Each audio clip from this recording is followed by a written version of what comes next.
Hello one and all, this is Soulful Lordy, James Bullock, once again with another video game first impressions.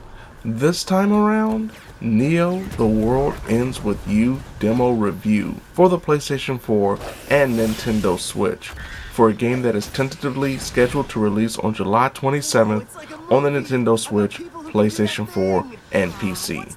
Neo is the sequel to the 2007 Nintendo DS game. Now, one of the first things that pops when you first see Neo is the character design and the similarities when it comes to design and looks to both the Kingdom Hearts games and the Persona games. The creative mind behind the Kingdom Hearts games is also the creative mind and character designer behind the World Ends With You series now. But the Persona similarities really boils down to the setting itself, and being that this game is centered on Shibuya. And when it comes to the overall art presentation, it's really good, but it also sticks to its roots in regards to being more of a visual novel presentation with very few cinematics thus far in the demo, of course, where a majority of the dialogue is not voiced, and you have a lot of text boxes in correlation with still screenshots of each character that is talking at the time. And these characters include the main characters, the characters that you will be controlling, like Rindo and Fret, who are very, I hate to say obnoxious looking compared to everyone else that is surrounding them, including regular people.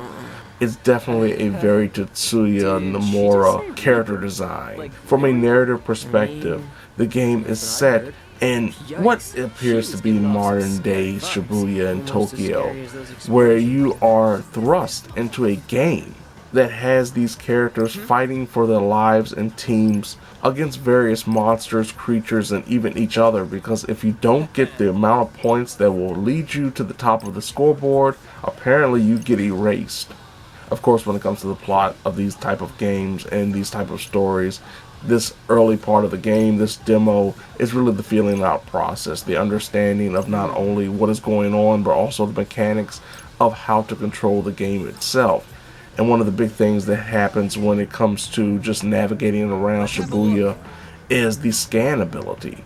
You can use in the case of the PlayStation 4, the R1 button to scan the world, and it will introduce the inner thoughts of certain people. It will also become effective in utilization of the abilities that each character has. For example, Fret has the ability to remind people of things they've forgotten that can be used as clues to solve puzzles that will help you progress through the story. And while you're scanning, you're also available to fight enemies, or as they're called in this game, noise.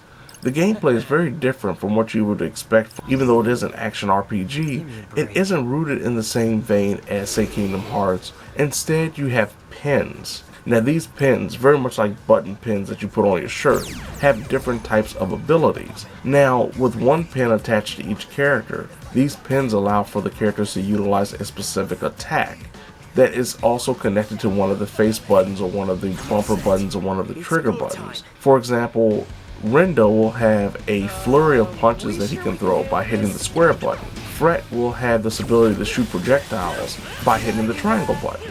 By putting these maneuvers together, the player can start combos that will not only up the damage of an enemy, but also will improve the grade that the player gets after each battle. Now, the better the grade after each battle, the higher the chance of dropping more pins will occur with each subsequent battle.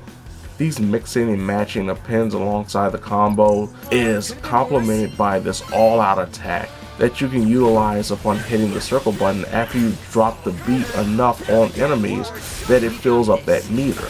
It's a very interesting system that works pretty well. It doesn't feel overly complicated, and it gives the player a lot of room to figure things out for themselves and play around with builds that they feel will be helpful.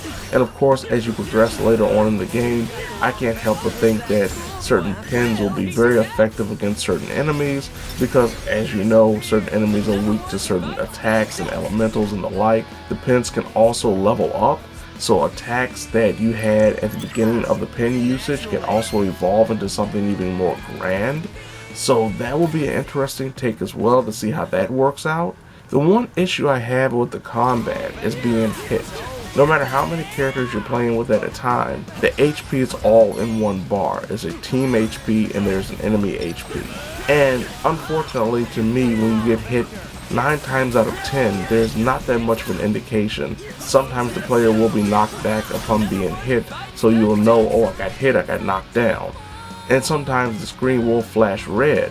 But a majority of the time, the rumble feature really doesn't work that well to indicate that you've been hit, and the character will keep on fighting. They pretty much armor through attacks. Even though you've gotten hit, you're still in mid-combo, so that means that your HP went down and you really didn't notice it unless you're focusing on the HP meter. I really wish there was a better indication of being hit. Technically, the game is running fine thus far when it comes to this demo. I did witness some frame rate drops here and there, especially during one of the more hectic, chaotic battles. But overall, it's been pretty stable. The soundtrack is absolutely exceptional. Very rock heavy, very metal heavy, which I didn't expect when I came into this game. I just did not expect this type of soundtrack, but it really does work. Overall, for a demo of a game that is a sequel of a game that I never played before, and I guarantee a lot of others haven't that are playing this game right now, this is a really solid action RPG experience that, from an aesthetic perspective and a gameplay perspective, maybe does feel a little stuck in the past, but it does work. That's the main thing. From a plot presentation thus far, it's okay, it's solid, it's something that hopefully will get better as the game progresses. The abilities, the fights, I think all those mechanics work very well. The overall atmosphere of the narrative is really good thus far, even if it's really very much anime style of the late 00s, early 2010s. I'm intrigued when it comes to the full game. They've definitely hooked me. So there you have it. This has been Soulful Lordy. James Bullock, once again, with another video game first impressions. Nioh, The World Ends With You demo review for the PlayStation 4 and Nintendo Switch, for a game that is tentatively going to be released on July 27th on the Nintendo Switch, PlayStation 4, and PC. Now, if you don't mind, I see a little noise going on in the distance after I solved this color-coded puzzle, and now I have to fight these monsters with my equipped pins and force them to say, "Oh lordy."